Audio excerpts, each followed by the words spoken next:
Hello guys, welcome to my YouTube channel. आज मैं आप लोगों के लिए सितंबर मंथ का 1 सितंबर को जो शिफ्ट में एग्ज़ाम हुआ था उसका रेलवे आरआरबी ग्रुप डी का सिलेबस का जितने भी क्वेश्चन पूछे गए हैं जो साइंस से रिलेटेड हैं, आज मैं वो क्वेश्चंस को लेकर आया हूँ। चलिए तो देखते हैं। सबसे पहले क्वेश्चन नंबर 1 ये है रेलवे ग्रुप डी 1 सितंबर को पूछे गए विज्ञान के स्मृति आधारित प्रश्न, जो भी साइंस से रिलेटेड जितने भी हैं जो क्वेश्चन आए थे उसको लेकर आया हूँ। तो आइए देखते हैं क्वेश्चन नंबर 1। क्वेश्चन नंबर 1 में बोला है कि पेट्रोल और कोयला को जलाने पर कौन सी गैस प्राप्त होती है। तो इसे हम कहेंगे अमोनिया, जिसे हम NH3 कहते हैं, जिसे हम NH3 कहते हैं। तो आइए देखते हैं इसके बाद का अगला क्वेश्चन। सोडियम हाइड्रोक्साइड का उपयोग किसमें नहीं होता है।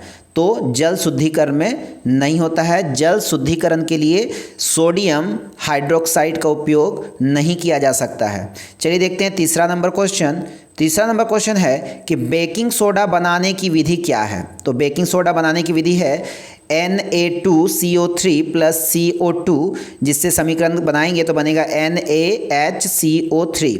मीन्स हमें अगर बनाना है तो हमें लेना होगा Na2CO3, इसके साथ हमें प्लस करना होगा CO2 का, जिससे हमें मिलकर क्या मिलेगा। तो मिलेगा NaHCO3, ये बनेगा। ये है हमारा बेकिंग सोडा बनाने का विधि। चलिए तो देखते हैं अगला क्वेश्चन। 4th नंबर क्वेश्चन है CaSO4 प्लस HCl को बनाएंगे तो समीकरण क्या तैयार होगा। तो ये हमारा बनेगा CaCl2 plus CO2 plus O2 plus H2O, ये समीकरण तैयार होगा। चलिए तो ये सारे महत्वपूर्ण क्वेश्चन 1 सितंबर के शिफ्ट में पूछे गए हैं, इसके लिए मैं इसे लेकर आया हूँ। चलिए तो देखते हैं नेक्स्ट क्वेश्चन क्या बोला है। HCl पाचन में किस एंजाइम की मदद करता है। HCl जो है वो पाचन में किस एंजाइम की मदद करता है। तो इसे कहेंगे पेप्सिन। इसे क्या कहेंगे? पेप्सिन। तो चलिए देखते हैं क्वेश्चन नंबर 6।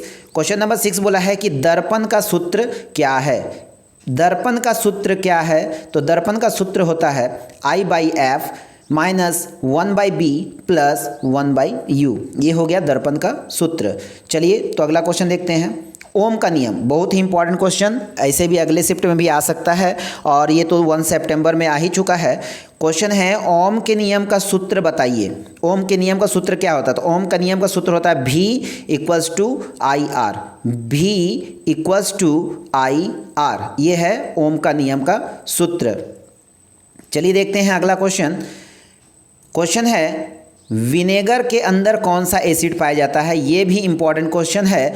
विनेगर के अंदर कौन सा एसिड पाया जाता है। तो इसे हम कहेंगे एसिटिक एसिड। इसे कहेंगे एसिटिक एसिड। चलिए तो अगला क्वेश्चन देखते हैं। Question number 9। क्वेश्चन नंबर 9 में पूछा गया है कि DNA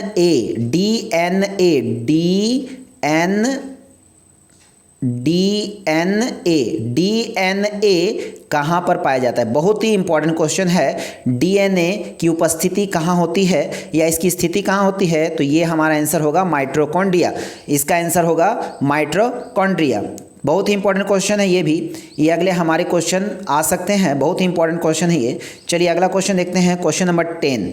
question number 10 CaCO3 plus H2O का अगर मान निकालते हैं तो क्या बनेगा। तो हमें यहाँ ध्यान रखना है CaCO3 प्लस H2O से अगर समीकरण तैयार किया जाए तो क्या बनेगा। CaOH प्लस बनने वाला है हमारा CO2 मीन्स कार्बन डाइऑक्साइड। तो यहाँ क्वेश्चन मार्क की जगह पे हमें भरना होगा CO2। ये जो क्वेश्चन मार्क दिया हुआ है इस जगह पे हमें भरना होगा CO2। चलिए तो देखते हैं अगला क्वेश्चन। अगला क्वेश्चन में पूछा गया है कि जूल का नियम का सूत्र क्या है। जूल के नियम तो सभी जानते हैं, मगर इनका सूत्र क्या है बहुत इंपॉर्टेंट होता है। तो यहाँ पर दिया है H variation I² × R × T। Means हम कह सकते हैं जब ये I, R और T जब विस्थापन हो, जब आपस में ये क्या हो, विस्थापन हो, तभी है इस तरह का क्रिया H के साथ बनाया जा सकता है, जो कि जूल का नियम का सूत्र कहलाता है। चलिए तो अगला क्वेश्चन देखते हैं। अगला क्वेश्चन में पूछा गया है,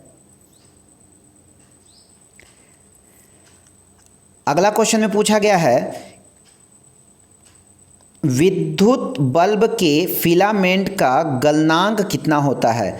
हमारा जो विद्युत होता है, पहले हम देखें फिलामेंट कहते किसे हैं, तो हमारा जो विद्युत होता है, ये विद्युत का बल्ब जो होता है, इसमें जो ये बने होते हैं, इस तरह से तार निकला होता है, यहाँ से फिलामेंट मिल के गया होता है, ठीक है। ये सभी तो जानते ही हैं फिलामेंट क्या होता है। ये फिलामेंट जो मिल के गया होता है, ये जो तार होता है, इसे ही फिलामेंट कहते हैं, यही कहलाता है हमारा फिलामेंट, ठीक है।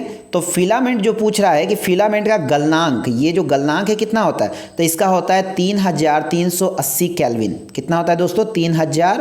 3380 के या केल्विन इसे कह सकते हैं। बहुत इंपॉर्टेंट क्वेश्चन है, सिंपल क्वेश्चन है। चलिए अगला क्वेश्चन देखते हैं। अगला क्वेश्चन में पूछा गया है कि अवतल दर्पण में वस्तु को फोकस से 3 गुना दूरी पर रखा जाता है तो प्रतिबिंब कहाँ बनता है। तो फोकस व वक्रता केंद्र पर बनेगा। अगर हम समतल दर्पण लेते हैं और दूर से कहीं दूर पे कोई अगर मानते कोई भी ऑब्जेक्ट है जिसे हम बनाते हैं, तो इसका कहाँ बनेगा, तो ये बीच में केंद्र पे बनेगा, ऐसे आकर बनेगा, इस जगह पे बनेगा, ठीक है। ये क्लास 10 में भी क्वेश्चन हम पढ़ते हैं कि अवतल दर्पण में वस्तु का फोकस 3 गुना दूरी है, मतलब यहाँ इसका भी जो भी है, तो ये 3 गुना दूरी पर अगर रखा जाए तो इसका फोकस केंद्र कहाँ बनेगा, तो प्रतिबिंब जो बनेगा वो बनेगा फोकस व वक्रता केंद्र पर, यहाँ मिडिल में तैयार होगा। चलिए अगला क्वेश्चन देखते हैं।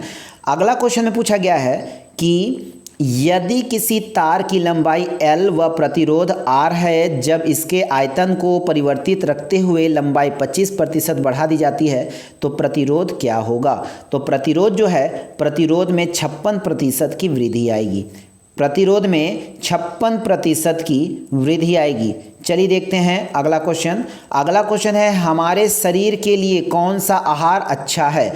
हम जो खाना खाते हैं पर डे का जो हमारा भोजन होता है, उसमें हमारे शरीर के लिए सबसे अच्छा क्या होता है। तो सबसे सिंपल ये होता है, जितना सिंपल भोजन हम करते हैं उतना ही हमारे शरीर के लिए वो लाभदायक होता है। आप लोगों को तो मालूम ही होगा। तो इस हिसाब से अगर देखें तो दाल रोटी और सब्जी जो है हमारे शरीर के लिए सबसे अच्छा आहार माना जाता है।